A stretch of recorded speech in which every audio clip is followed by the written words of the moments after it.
Get back to Qantas because that is the story of the day. Alan Joyce stepping down early. The National Secretary of the Transport Workers Union, Michael Kaine, joins us now. You haven't exactly been complimentary of Alan Joyce in recent times. I suspect you're pretty happy to see the back of him, but what's it going to change? Oh, well, hi, Laura. Well, Alan Joyce doesn't deserve compliments. What he does deserve is for the board now to be really serious about questioning whether he deserves to walk away with $24 million. You know, this is typical Alan Joyce, acting today like he's taking responsibility for the furore over the last 2 weeks. But he's walking away with $24 million, and that's a kick in the guts to the 1,700 workers that the federal court has twice found were illegally sacked by his management team. You know, Laura, this is a CEO that's presided over a company that has decimated aviation jobs that were good, secure jobs before he came to the job. And it's a CEO that's presided over airfares which are now through the roof and service standards through the floor.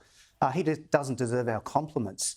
What we deserve now as an Australian community is a Qantas that rebuilds properly, so that it's focused back on service standards in the best interest of all Australians. And why will the new CEO be any different? She was the CFO. Yeah, and that is a very good question, and I think many Australians today will be slightly uncomfortable. We know that Vanessa Hudson was the CFO through all of the decision-making processes led by Alan Joyce, including decimating workforces, splintering them into 38 separate entities, grounding the company, imposing wage freezes on workers, and of course, illegally sacking his management team, illegally sacking 1,700 workers, and leaving us in a position where we have parlous service standards and airfares through the roof, side by side with Alan Joyce during those years. And is she cut from the same managerial cloth? Well, time will tell. I mean, everyone deserves the right to have a crack, and we're more than willing to work with her. But the same can't be said for Richard Goyder. Richard Goyder has been complicit in the Qantas that has lost the faith of the Australian community, and we think he should go, and we think that the entire board should be spilled. It's time for complete renewal at Qantas. It's the only way that we're going to rebuild faith and confidence in our national carrier. You would have just heard Bridget McKenzie saying essentially they want a Senate inquiry up to look at this decision on Qatar, and she's described a relationship between the government, Anthony Albanese, and Qantas as cosy. Do you see it that way?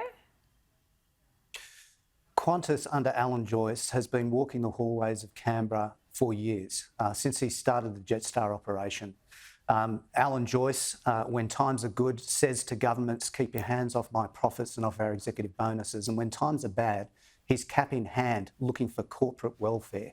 And that welfare has funded the profits that were announced just in the last few days, $2.5 billion worth of profit, built off the back of $2.7 billion worth of taxpayer support, untied support provided by the coalition government. So, you know, this is a CEO that has mastered the art of walking the hallways. It's good that he's gone, and it's time for us to rebuild a new culture. Well, you can't blame him for lobbying and getting what he wants. It makes him a pretty good at what he does. What about the flip side, though? Is this government too cosy with Qantas? Well, I think what this Qantas debacle has shown us, the way that this carrier has fallen under the Joyce administration, is that we need an independent decision maker in aviation. Other countries around the world have decided to take a different approach. They take, for example, equity stakes in airlines so that the community has a say in what happens in aviation.